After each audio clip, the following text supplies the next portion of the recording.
Hello friends, welcome to crack TET. I am Tanu Shukla. आज हम लोग जीन पियाजे की थियरी डिस्कस करने वाले हैं।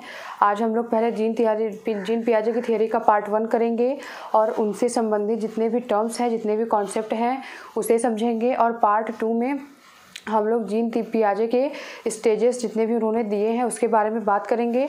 आज हम लोग जिस टर्म को करने वाले हैं उससे संबंधित क्वेश्चंस भी करेंगे साथ ही साथ, और कल पार्ट 2 में भी टॉपिक करेंगे और उसके साथ क्वेश्चंस भी करेंगे। और आप लोगों का जीन पियाजे से संबंधित जितने भी डाउट होंगे आज क्लियर हो जाएंगे। अगर फिर भी आपके डाउट बचते हैं तो आप कमेंट बॉक्स में पूछ सकते हैं। अगर आपको मेरे चैनल के कंटेंट पसंद आ रहे हो, अगर आप लोगों को लगता है कि मेरे चैनल से आप लोगों को यूज़फुल कंटेंट सीटेट के लिए मिल सकते हैं, तो आप मेरे वीडियोस को लाइक करें, मेरे चैनल को सब्सक्राइब करें और बेल आइकन को भी प्रेस करें ताकि आप लोगों को सबसे पहले नोटिफिकेशंस मिल सके। Thank you. अब चलते हैं अपने थियरी की तरफ। हम लोग अपने वेबसाइट पर आ चुके हैं। आप इस वेबसाइट पर जाकर इस नोट्स को ईजिली डाउनलोड कर सकते हैं। आज हम लोग जीन पियाजे की थ्योरी डिस्कस करने वाले हैं। जैसा कि मैंने आप लोगों को कल ही बताया था, तो जीन पियाजे का कॉग्निटिव डेवलपमेंट थ्योरी, आज हम लोग इसके बारे में डिस्कशन करेंगे। पियाजे का संज्ञानात्मक सिद्धांत आज हम लोग देखेंगे। और ये जो थ्योरी है वो बहुत ज़्यादा इम्पॉर्टेंट है। पेपर 1 और पेपर 2 दोनों में 2 से 3 क्वेश्चन, पेपर 1 में, पेपर 2 में भी 2 से 3 क्वेश्चन इससे बन जाते हैं। अगर हम अपना कॉन्सेप्ट यहाँ से क्लियर कर लेते हैं और वाइगोत्स्की की कॉन्सेप्ट को हम लोगों ने क्लियर कर लिया, उसके क्वेश्चंस भी कर लिए, जिससे कि हमारे काफ़ी क्वेश्चंस सही हो सकते हैं। वहाँ से जितने भी क्वेश्चन आएंगे वो सही हो जाएंगे। और उसके अलावा अब हम लोग इस टॉपिक को करेंगे। तो स्विस साइकोलॉजिस्ट थे ये। पियाजे जो है वो स्विट्ज़रलैंड के साइकोलॉजिस्ट थे, स्विस मनोवैज्ञानिक थे। तो इनके बारे में पहले 2-4 बातें जान लेते हैं, फिर हम थियरी को स्टार्ट करेंगे। यह रही इनकी फ़ोटो, आप लोग देख सकते हैं, जीन पियाजे थे ये। अब हम चलते हैं इनके बारे में 2-4 बातें जानते हैं। तो ये संरचनावाद के जनक थे, father of constructivism. Father of constructivism कौन है? पियाजे को फादर ऑफ कंस्ट्रक्टिविज्म, संरचनावाद के जनक के रूप में जाना जाता है। और ये इनका संबंध जेनेटिक एपिस्टेमोलॉजी से था, जैविक मीमांसा से था। ये जो सारे जो फैक्ट हैं वो स्टेट एग्जामिनेशन में काम में आ सकते हैं। सीटेट में ऐसे क्वेश्चंस नहीं आते हैं। आप लोगों ने काफ़ी क्वेश्चन कर लिया है और आप लोगों ने देखा भी कि उसमें कंडीशन बेस्ड क्वेश्चन ज़्यादा पूछे गए हैं। और जीन पियाजे की थियरी का क्या नाम है? तो उनकी थियरी का नाम है cognitive development theory. Cognitive development theory, संज्ञानात्मक विकास का सिद्धांत, इनके थियरी का नाम है। और ये किस स्कूल ऑफ थॉट से बिलोंग करते हैं? तो ये रेडिकल कंस्ट्रक्टिविज्म से बिलोंग करते हैं, संरचनावाद या निर्मितवाद से बिलोंग करते हैं। तो ये कंस्ट्रक्टिविज्म क्या होता है? कंस्ट्रक्टिविज्म में बच्चे अपने ज्ञान का निर्माण खुद करते हैं। बच्चे जिनको जो भी ज्ञान चाहिए होता है वो उसमें एक्टिवली पार्टिसिपेट करते हैं और बहुत एक्टिवली पार्टिसिपेट करते हैं, उसमें खुद इंगेज होते हैं, करते हैं और सीखते हैं। और जो उनका ज्ञान होता है वो उनके ज्ञान का निर्माण वो खुद करते हैं और उसमें बच्चों का एक्टिव पार्टिसिपेशन होता है। और जो ज्ञान होता है वो एक्सपीरियंस बेस्ड होता है। तो ये कंस्ट्रक्टिविज्म पर ही एनसीएफ 2005 आधारित है। अब हम नेक्स्ट पॉइंट पर चलते हैं। नेक्स्ट पॉइंट है कॉग्निटिव आर्ट। कॉग्निटिव का मतलब क्या होगा? कॉग्निटिव का मतलब होगा आर्ट ऑफ नॉलेज, जानने की कला। जानने की कला इस भी से कह सकते हैं। और कॉग्निशन जो होता है वह मेंटल एक्टिविटी होता है। संज्ञान जो होता है एक मेंटल एक्टिविटी होता है जिसमें थिंकिंग मतलब कि सोच, रीजनिंग मतलब कि तर्क, इमेजिनेशन मतलब कि कल्पना, प्रॉब्लम सॉल्विंग स्किल्स, ये सारी चीज़ें शामिल होती हैं कॉग्निशन में। कॉग्निशन एक मेंटल एक्टिविटी होती है। और बच्चे जो होते हैं, पियाजे ने बच्चों के बारे में कहा कि बच्चे जो होते हैं वो नेचुरल बॉर्न साइंटिस्ट होते हैं। बच्चों को पियाजे ने लिटिल साइंटिस्ट, नन्हे वैज्ञानिक का नाम दिया था। बच्चे अपने ज्ञान का निर्माण खुद ही करते हैं।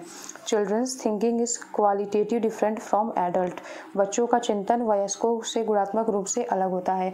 पियाजे कहते हैं कि बच्चे भी उतना ही सोचते हैं जितना कि बड़े सोचते हैं, लेकिन बच्चों की सोच का जो गुणात्मक तरीका होता है, गुणात्मकता जो बच्चों की सोच की होती है वो थोड़ी सी कम होती है बड़ों से, और वो एज के अकॉर्डिंग बढ़ती जाती है। पियाजे ने कहा कि मैच्योरिटी और इन्वायरमेंट, परिपक्वता और वातावरण, ये दोनों इन दोनों का बच्चों के चिंतन पर बहुत महत्वपूर्ण प्रभाव पड़ता है। बच्चों का चिंतन परिपक्वता व वातावरण की अंतःक्रिया पर निर्भर करता है। बच्चे का जो चिंतन है, पहली बात तो ये देखते हैं कि परिपक्वता कैसे आती है। तो परिपक्वता जो होती है वो एज के अकॉर्डिंग आती है। मैच्योरिटी जो होती है एज के अकॉर्डिंग आती है। मान लेते हैं कि कोई 3 साल का बच्चा है और कोई 6 साल का बच्चा है, तो जो 3 साल के बच्चे को हम पेंसिल पकड़ाएंगे तो नहीं पकड़ पाएगा, क्योंकि उसके सब बॉडी में उसके हाथ की मांसपेशियां इतनी परिपक्व नहीं हुई होती कि वो पेंसिल को पकड़ सके। लेकिन जब हम 6 साल के बच्चे को पेंसिल पकड़ाएंगे, उसे लिखने की कोशिश करवाएंगे, तो वो ईजिली ये सारी चीज़ें कर लेता है। क्यों? क्योंकि उसकी एज थोड़ी सी ज़्यादा है और वो उसके मांसपेशियां इस 3 साल के बच्चे की अपेक्षा ज़्यादा परिपक्व हैं। तो परिपक्वता जो होती है वो आयु के अनुसार आती है। और वातावरण, तो बच्चों का जो चिंतन होता है, बच्चों के जो सोचने का तरीका होता है वो एज के अनुसार बदलती जाती है। बच्चे सोचते तो उसी अमाउंट में है जितना कि बड़े सोचते हैं, लेकिन उसकी जो क्वालिटी होती है वो एज के अकॉर्डिंग चेंज होती जाती है। इस तरीके से चेंज होती जाती है। और चिंतन, बच्चों का चिंतन जो होता है परिपक्वता व वातावरण की अंतःक्रिया पर निर्भर करता है। पर बच्चे जो करते हैं अपने वातावरण के साथ क्रिया करते हैं और उसके बाद वो सीखते हैं।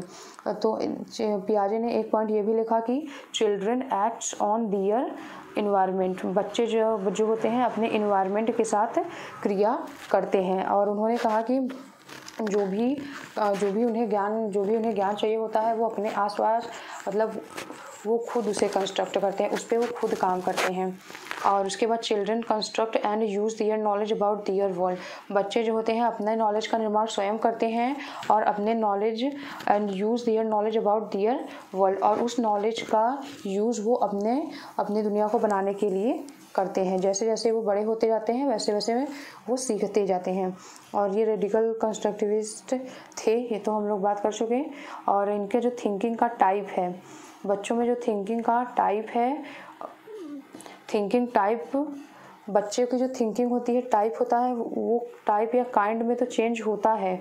बच्चे की सोच जो होती है, सोच प्रकार में तो अलग हो सकती है, लेकिन बच्चे का जो अमाउंट है, सोचने का जो अमाउंट है, क्वांटिटी है, वो सेम होती है। बच्चे भी उतना ही सोचते हैं जितना कि बड़े सोचते हैं। स्टेजेस, चिल्ड्रन जो होते हैं एक्टिव बिल्डर्स ऑफ नॉलेज, सक्रिय ज्ञान के निर्माता बच्चे होते हैं। बच्चे जो होते हैं वो सक्रिय ज्ञान के निर्माता होते हैं। बच्चे एक्टिवली पार्टिसिपेट करते हैं, एंगेज होते हैं उस एक्टिविटी में, तब उनके अंदर एक ज्ञान का निर्माण होता है, वो अपने ज्ञान का निर्माण खुद करते हैं, ऐसा पियाजे ने कहा है। उसके बाद स्टेजेस ऑफ कॉग्निटिव डेवलपमेंट, संज्ञानात्मक विकास का जो स्तर होता है वो फिक्स्ड होता है, यूनिवर्सल होता है ऑल सोसाइटी में। पियाजे ने कॉग्निटिव डेवलपमेंट के संज्ञानात्मक विकास के 4 स्तरों को दिया था, और जो वो चार स्तर को दिया था वो फिक्स्ड है, वो मतलब कोई लांघ के आगे नहीं जा सकता। उन्होंने कहा कि एक स्टेज पार करके ही हम दूसरे स्टेज में जा सकते हैं। हम कितने भी इफेक्टिव तरीके से किसी बच्चे को कुछ भी सिखाने की कोशिश क्यों ना करें, लेकिन वो एक स्टेज को लांघ कर दूसरे स्टेज में कभी नहीं जा पाएगा।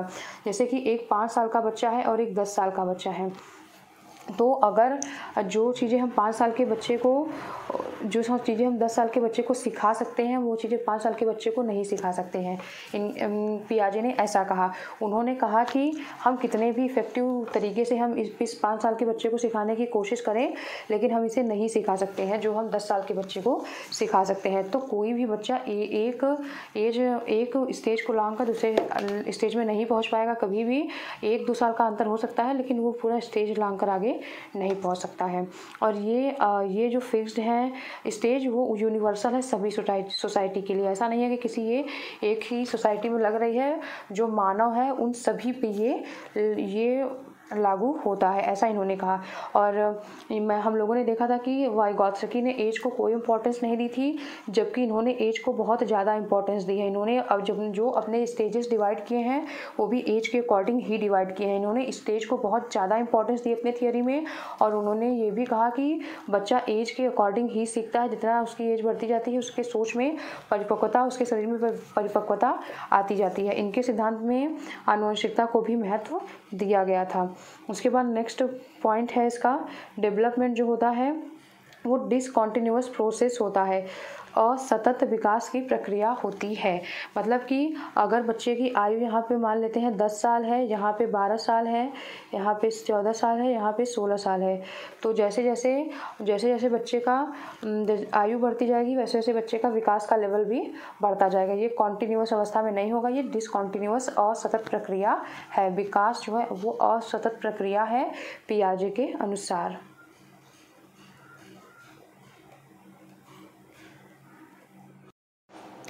अब हम लोग स्कीमा पर पहुंच चुके हैं, तो मैं स्कीमा की पहले एक डेफिनेशन बता देती हूँ। पहले तो हम नॉर्मल वे में अगर समझे तो स्कीमा क्या होता है, तो किसी भी व्यक्ति के दिमाग में किसी भी चीज़ को लेकर जो भी इंफॉर्मेशन स्टोर होती है वही स्कीमा होती है। स्कीमा एक ऐसी मानसिक संरचना होती है जो कि किसी व्यक्ति विशेष के दिमाग में सूचनाओं को संगठित करने, सूचनाओं को इकट्ठा करने और उसे एक्सप्लेन करने के लिए विद्यमान होती है। और अगर इसमें मैंने कुछ डिफिनेशंस भी लिख दिए हैं, मतलब कि जिस हिसाब से एग्जाम में आए हुए हैं, अलग अलग वे में हर साल आए हैं स्कीमा से question. Organised unit of knowledge, ज्ञान की संरचनात्मक इकाई या संगठनात्मक इकाई क्या होती है, स्कीमा होती है। पॉकेट ऑफ इंफॉर्मेशन भी इसे हम कह सकते हैं। मेंटल स्ट्रक्चर होती है, ये तो एक मेंटल स्ट्रक्चर ही है जो कि किसी वस्तु के बारे में होती है हमारे दिमाग में। अनुभव से सही अर्थ निकालने के व्यवस्थित तरीके को हम स्कीमा कहते हैं। ऐसा क्वेश्चन एक बार सीटेट दे चुका है कि अनुभव से सही अर्थ निकालने के व्यवस्थित तरीके को हम स्कीमा कहते हैं। नॉर्मल वे में स्कीमा का मतलब यही हुआ कि किसी भी चीज़ के बारे में हमारे दिमाग में जो भी नॉलेज होता है, जो भी नॉलेज हमारे दिमाग में स्टोर होता है वो स्कीमा होता है। और अब हम नेक्स्ट पॉइंट पर चलते हैं। Mental structure which is building block of thinking, इसे भी स्कीमा ही कहा जाता है। एक ऐसा मानसिक संरचना जो कि हमारे सोच का बिल्डिंग ब्लॉक होता है उसे हम स्कीमा कहते हैं, क्योंकि स्कीमा ही तो होता है जिससे कि हमारे दिमाग में बहुत सारे परसेप्शन हर चीज़ को लेकर बने हुए हैं। सीटेट को लेकर बने हैं, किसी दूसरे एग्जाम को लेकर बने हुए हैं, मोबाइल को लेकर हमारे बारे में हमारे दिमाग में कुछ इन्फॉर्मेशन स्टोर है, तो किसी लैपटॉप को लेकर इन्फॉर्मेशन स्टोर है, कोई सामान को लेकर हमारे दिमाग में इन्फॉर्मेशन स्टोर है। तो ये जो इन्फॉर्मेशन हमारे दिमाग में स्टोर है वो सारी चीज़ें क्या होती हैं, वो स्कीमा ही होती हैं। अब हम नेक्स्ट पॉइंट पर चलें। ऑर्गेनाइजेशन। ऑर्गेनाइजेशन क्या होता है, ऑर्गेनाइजेशन संगठन। ऑर्गेनाइजेशन को हिंदी में बोलेंगे संगठन। स्कीमा असेमिलेशन मतलब कि समावेशन, एंड एकोमोडेशन का मतलब है कि समायोजन। ऑर्गेनाइजेशन इन तीनों का संगठन, इन तीनों को संगठित रूप से ऑर्गेनाइजेशन कहा जाता है। मतलब कि हम स्कीमा का मतलब हम लोग समझ चुके हैं कि पॉकेट ऑफ इंफॉर्मेशन होता है, सेट ऑफ नॉलेज होता है। अब पहले हम एसिमिलेशन और एकोमोडेशन को समझते हैं। और कभी भी ऑर्गेनाइजेशन से क्वेश्चन नहीं आया है, हमेशा क्वेश्चन एसिमिलेशन, स्कीमा, एकोमोडेशन और अडॉप्टेशन से आया है। तो पहले हम एसिमिलेशन और एकोमोडेशन को समझते हैं। एसिमिलेशन को हिंदी में समावेशन और आत्मसातीकरण कहते हैं। तो एसिमिलेशन का अर्थ है कि पुराने ज्ञान में नए ज्ञान को जोड़ देना। पुराने ज्ञान जो भी हमारे पास पुराना ज्ञान है उसमें अगर हम नए ज्ञान को जोड़ रहे हैं तो वहाँ पे एसिमिलेशन या समावेशन या आत्मसातीकरण होगा, वहाँ पे एडिशन की बात की जाएगी। हमेशा इसको याद रखने का ट्रिक यही है कि एसिमिलेशन में एडिशन वर्ड जरूर आएगा, जोड़ना वर्ड जरूर आएगा अगर क्वेश्चन में आया है तो। इसका एक एग्जाम्पल लेते हैं। एक 7 वर्षीय बालक अपने जैविक परिवेश में बंदर को देखता है और एक दिन उसे 7 वर्षीय बालक अपने जैविक परिवेश में बंदर को देखता है या उसने देखा है, और एक दिन उसने टीवी पर लंगूर को देखा और बच्चों ने इसे अपने स्कीमा में शामिल भी कर लिया। मतलब कि उसने बंदर को देखा, बंदर वाले स्कीमा में ही उसने लंगूर के स्कीमा को भी शामिल कर लिया, वह उन दोनों में अंतर नहीं कर पाया। तो ये क्या हो गया, ये असेमिलेशन हो गया कि पुराने ज्ञान जो उसका बंदर का ज्ञान था, उसके दिमाग में जो बंदर के ज्ञान का स्कीमा बना हुआ था उसी में उसने लंगूर के ज्ञान के स्कीमा को भी ऐड कर लिया। तो बच्चा इसमें अंतर नहीं कर पाया और ये असेमिलेशन का एग्जाम्पल है। अब हम लोग एकोमोडेशन पर पहुंच चुके हैं। एकोमोडेशन का हिंदी क्या होता है? समायोजन होता है। स्कीमा में परिवर्तन करना वातावरण के अनुसार, वो क्या होता है? समायोजन या एकोमोडेशन होता है। उस एग्ज़ाम का एक ट्रिक ये है कि क्वेश्चंस में लिखा होगा एडजस्ट करना या समायोजन करना, मॉडिफाई करना या सुधार करना, संशोधन करना, मैनिपुलेट करना, चेंज करना, परिवर्तन करना, बदल देना। ये सारे वर्ड, कोई ना कोई वर्ड एग्ज़ाम इस वाले क्वेश्चन, मतलब अगर वो एकोमोडेशन से क्वेश्चन पूछ रहा है तो उसमें ऐसा लिखा ही होगा।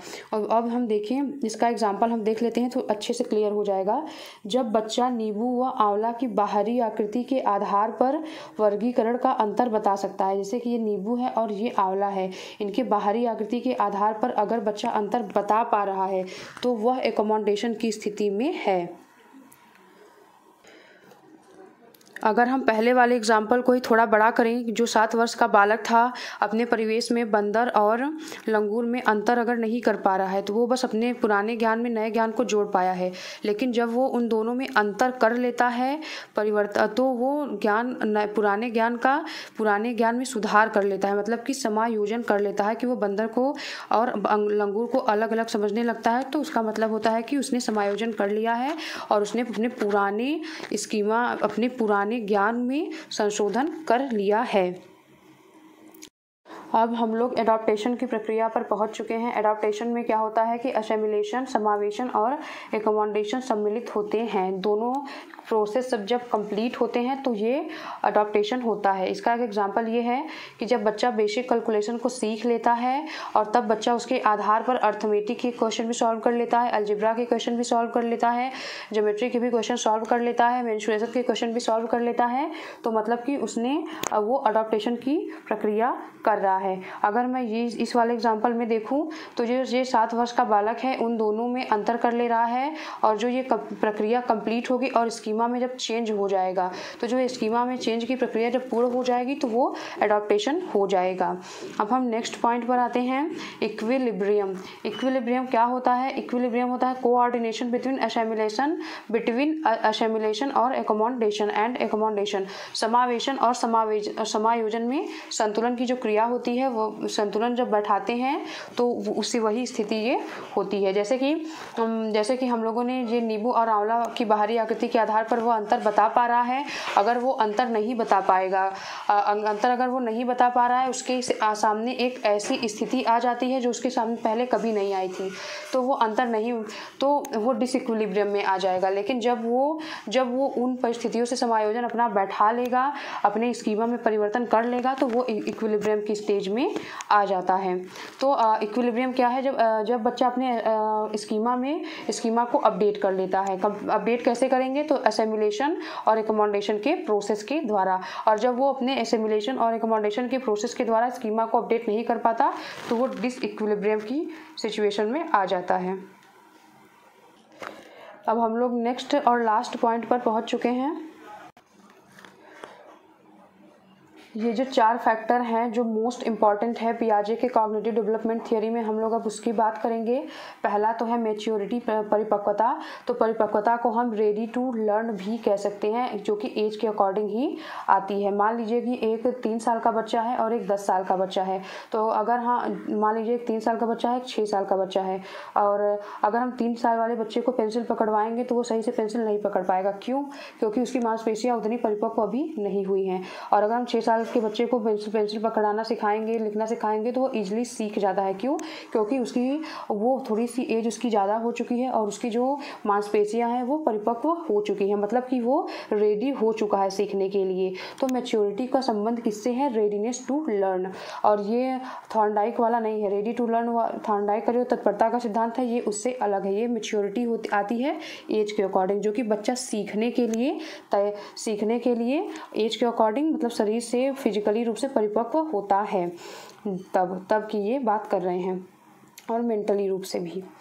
और उसके बाद एक्सपीरियंस की बात इन्होंने की, एक्टिविटीज़ अनुभव। तो जो कंस्ट्रक्टिविस्ट होते हैं वो एक्टिविटीज़, एक्सपेरिमेंट, एक्सपीरियंस पर ही तो बात करते हैं। वो लोग जो बात करते हैं उसमें बच्चे अपना नॉलेज का निर्माण खुद कर रहे होते हैं। तो वो जो एक्सपीरियंसेस आते हैं बच्चों को, जो एक्टिविटीज़ में वो इंगेज होते हैं, तो वो एक्सपीरियंसेस वो उन्हें फिजिकल ऑब्जेक्ट के साथ ही आते हैं। इसको भी इन्होंने काफ़ी इंपॉर्टेंस दिया था। इसमें मैच्योरिटी को, एक्सपीरियंस और एक्टिविटीज़ को, ये तो हम लोगों ने कंस्ट्रक्टिविज्म से ये रिलेटेड है, तो ये तो एकदम कॉमन सी बात है, सभी लोग समझ ही गए होंगे। उसके बाद सोशल इंटरेक्शन को इन्होंने सबसे कम माना था, सामाजिक अन्योन्य क्रिया को इन्होंने सबसे कमतर आंका था, इन्होंने बहुत कम महत्व दिया था। लेकिन थोड़ा बहुत महत्व इन्होंने दिया था, लेकिन ज़्यादा मोस्ट इम्पॉर्टेंट फैक्टर्स में इन्होंने इसको शामिल नहीं किया। और इक्विलिब्रियम प्रोसेस हम लोगों ने जैसे कि देख लिया, इक्विलिब्रियम प्रोसेस में क्या होता है, ऑर्गेनाइजेशन होता है एक तरफ एडॉप्टेशन होता है। तो इसके अंदर जो भी क्रियाएं होती हैं वो हम लोगों ने ऊपर ही देख लिया। अब हम लोग थोड़े से क्वेश्चंस करेंगे, और जिसको भी थोड़ा बहुत उधर कन्फ्यूजन हुआ होगा क्वेश्चंस के थ्रू हम उसे क्लियर कर लेंगे। 12 क्वेश्चन हम लोग 10 से 12 क्वेश्चन करेंगे और अपने सारे कन्फ्यूजन्स को यहीं पे क्लियर कर लेंगे। ठीक है, अगर कोई क्वेश्चन हो तो, डाउट हो तो आप कमेंट बॉक्स में पूछ सकते हैं। आज का हमारा पहला क्वेश्चन है, which of the following implications can't be derived from Piaget's theory of cognitive development. निम्नलिखित में से कौन सा निहितार्थ पियाजे के संज्ञानात्मक विकास के सिद्धांत नहीं निकाला जा सकता है। तो पहला ऑप्शन है sensitivity to children's readiness to learn, बच्चों की अधिगमनात्मक तत्परता के प्रति संवेदनशीलता। इसके बाद तो उन्होंने की थी, हम लोगों ने देखा एक्सेप्टेंस ऑफ इंडिविजुअल डिफरेंसेस, वैयक्तिक भेदों की स्वीकृति भी इन्होंने एक्सेप्ट की है। उसके बाद डिस्कवरी लर्निंग, खोजपूर्ण अधिगम को भी इन्होंने एक्सेप्ट किया ही है। लेकिन नीड ऑफ वर्बल टीचिंग, शाब्दिक शिक्षण की आवश्यकता की इन्होंने कोई बात नहीं की है। इन्होंने क्या कहा है, बच्चे इंगेज होकर खुद अपने नॉलेज को कंस्ट्रक्ट करेंगे, ना कि उन्हें शब्दों के माध्यम से हम शिक्षित करेंगे। अब हम नेक्स्ट क्वेश्चन पर चलते हैं। अकॉर्डिंग टू जीन पियाजे चिल्ड्रेन, जीन पियाजे के अनुसार बच्चे कैसे होते हैं। तो actively construct knowledge as they manipulate and explore world, ज्ञान को सक्रिय रूप से संरचित करते हैं जैसे जैसे वे दुनिया में व्यवहार कौशल का प्रयोग करते हैं तथा अन्वेषण करते हैं। कंस्ट्रक्ट कर रहे हैं, ये नॉलेज को मैनिपुलेट कर रहे हैं, एक्सप्लोर कर रहे हैं। तो ये क्या हुआ, इसका इनके अकॉर्डिंग बच्चे ऐसे ही होते हैं, मतलब बच्चे ऐसे ही हो जो कि बच्चे ज्ञान को सक्रिय रूप से, बच्चे ज्ञान का सक्रिय रूप से निर्माण करें एक्सप्लोर करके। और जो अदर 3 ऑप्शन हैं वो तो डायरेक्टली ही गलत हैं, उसको पढ़ने में काफ़ी बड़ा हो जाएगा। फिर भी मैं बता देती हूँ कि यहाँ पे ऑब्जर्वेशन की यहाँ पे कोई बात नहीं की गई है। ये बैंड्यूरा ने बात की थी ऑब्जर्वेशन का, और उसके बाद उद्दीपन अनुक्रिया की बात बिहेवियरिस्ट ने की थी, स्टिमुलस और रिस्पॉन्स का। और उसके बाद जो नेक्स्ट है वो can be taught to behave and learn in specific manner की भी इन्होंने कोई बात नहीं की है। बच्चे खुद ही इंगेज होकर खुद से ही सीखेंगे, विशिष्ट कोई भी तरीका नहीं है सीखने का इनके अकॉर्डिंग। पहला आंसर हुआ इसका। According to Piaget, specific psychological structures, organized way of making sense of experience are called. पियाजे के अनुसार विशिष्ट मनोवैज्ञानिक संरचनाएं अनुभव से सही अर्थ निकालने के व्यवस्थित तरीके को क्या कहा जाता है। मेंटल टूल्स, ऐसे इन्होंने कोई बात नहीं की। और उसके बाद स्कीमा की इन्होंने बात की थी, तो यही आंसर होगा। और उसके अलावा इमेजेस की इन्होंने, प्रतिमान की कोई बात नहीं की। मेंटल मैप्स की भी इन्होंने कोई बात नहीं की। तो ये अनुभव से सही अर्थ निकालने के व्यवस्थित तरीकों को पियाजे ने स्कीमा कहा था। अब हम नेक्स्ट क्वेश्चन पर चलते हैं। Which of the following is a Piagetian construct in the context of cognitive development of children? बच्चों के संज्ञानात्मक विकास के संदर्भ में निम्नलिखित में से कौन सी पियाजे की संरचना है। स्कीमा की तो बात इन्होंने की है, उसके अलावा तो जो भी पॉइंट है इससे रिलेटेड है तो है नहीं। ऑब्जर्वेशनल लर्निंग की बात बैंड्यूरा ने की, अवलोकन अधिगम की बात, कंडीशनिंग की बात भी इन्होंने की नहीं है, पॉलाव ने की, रीइंफोर्समेंट की बात वीएफ स्किनर ने की, तो इन्होंने तो की नहीं है। पियाजे ने स्कीमा की ही बात की है और वही इसका आंसर होगा। काफ़ी इजी क्वेश्चन हो गया ये। Which one of the following statements can not be attributed to Piaget's theory? निम्नलिखित में से कौन सा कथन पियाजे के सिद्धांत के अनुसार नहीं कहा जा सकता है। पहला है development occurs in qualitative stages, विकास गुणात्मक चरणों में होता है, तो इन्होंने तो ऐसा कहा है। दूसरा है children construct and use knowledge about their world, बच्चे अपनी दुनिया के बारे में ज्ञान का निर्माण और उपयोग करते हैं, ये भी इन्होंने कहा है। तीसरा पॉइंट है learning takes place through constant practice, निरंतर अभ्यास से अधिगम होता है, ऐसा इन्होंने नहीं कहा है। निरंतर अभ्यास से अधिगम की बात इन्होंने कभी नहीं कही। उसके बाद children act on their environment, बच्चे अपने पर्यावरण पर क्रिया करते हैं। तो इस क्वेश्चन का जो सही आंसर होगा वो 3 होगा, क्योंकि इन्होंने नहीं की बात की थी, तो इसका आंसर 3rd होगा। अब हम नेक्स्ट क्वेश्चन पर चलते हैं। According to Piaget's cognitive theory of learning, the process by which the cognitive structure is modified is called। पियाजे के अधिगम के संज्ञानात्मक सिद्धांत के अनुसार वह प्रक्रिया जिसके द्वारा संज्ञानात्मक संरचना को संशोधित किया जाता है, यहाँ पे संशोधित लिख दिया गया हिंदी में, यहाँ पे इंग्लिश में मॉडिफाई वर्ड लिख दिया गया। तो इतने से ही हम इसका आंसर समझ सकते हैं कि हमारे इस जो पुराना ज्ञान है, नए ज्ञान को हमने लेकर उसे संशोधित भी किया है, तो ये क्या हो जाएगा, ये एकमोडेशन हो जाएगा, समायोजन हो जाएगा।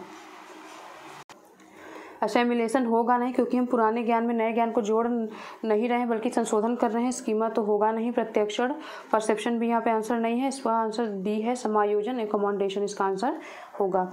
अब हम नेक्स्ट पर चलते हैं। According to Piaget's theory children learn by, पियाजे के सिद्धांत के अनुसार बच्चे निम्न में से किसके द्वारा सीखते हैं। पहला है memorising information by paying due attention, सही प्रकार से ध्यान लगाकर जानकारी को याद करने की बात इन्होंने कभी नहीं कही। यंत्रवत याद करना या याद करने की बात पियाजे ने कभी नहीं कही। इन्होंने कंस्ट्रक्ट करने की बात कही। Scaffolding provided by more able members of the society, समाज के अधिक योग्य सदस्यों के द्वारा उपलब्ध कराए गए सहारे के आधार पर, तो स्कैफोल्डिंग वाइगोत्स्की की थियोरी में है, इनकी थियोरी से नहीं। प्रोसेसेस बाय एडॉप्टेशन, एडॉप्टेशन की बातें पियाजे ने ही की थी, इसी में असेमिलेशन और एकमोडेशन, समावेशन और समायोजन इंक्लूड होगा। उसके बाद चौथा जो पॉइंट है changing their behaviour when offered appropriate rewards, उपयुक्त पुरस्कार दिए जाने पर अपने व्यवहार में परिवर्तन करना, ये भी इन्होंने नहीं कहा, तो इसका आंसर जो होगा वो 3rd हो जाएगा। नेक्स्ट क्वेश्चन है व्हाट टर्म या और फ्रेज डज पियाजे use for mental structure which are the building blocks of thinking, मानसिक संरचना जो चिंतन के निर्माण प्रखंड है, इसके लिए पियाजे ने किस शब्द या पद का प्रयोग किया है। तो इसके लिए डायरेक्टली स्कीमा का ही उन्होंने स्कीमा शब्द का ही प्रयोग किया है, जिनका इन्होंने कोई बात नहीं किया। इस तरीके से कोई जोन ऑफ डेवलपमेंट की भी इन्होंने बात नहीं की, मैच्योरेशन ब्लॉक्स की भी इन्होंने कोई बात नहीं की है, तो वो स्कीमा ही इसका आंसर हो जाएगा। नेक्स्ट क्वेश्चन है the process of changing the existing schemas to include new information is called, नवीन जानकारी को शामिल करने के लिए वर्तमान स्कीमा में बदलाव ला रहे हैं, चेंज कर रहे हैं। यहाँ पे हम चेंज करने की बात कर रहे हैं, चेंज करें, मॉडिफाई करें, एडजस्ट करें, संशोधन करें, सुधार करें, ये किसमें करते हैं हम, तो ये भी हम एकमोडेशन में ही, समायोजन में हम करते हैं, तो इसका आंसर हो जाएगा सी। अब हम लोग कुछ क्वेश्चंस आज के डिस्कस कर चुके हैं। अब इसका पार्ट 2 वीडियो कल आएगा, उसमें हम पियाजे के सिद्धांत से संबंधित स्टेजेस की बात करेंगे और उससे संबंधित क्वेश्चंस भी कल ही करेंगे। इस टॉपिक से कुछ क्वेश्चंस हम लोगों ने कर लिए हैं जो कि सीटेट में आ चुके थे क्वेश्चंस, सारे क्वेश्चन नहीं किए हम लोगों ने, 8-10 क्वेश्चन ही हम लोगों ने किए हैं आज, और कुछ क्वेश्चंस हम कल भी करेंगे थियोरी के साथ ही। Thank you so much.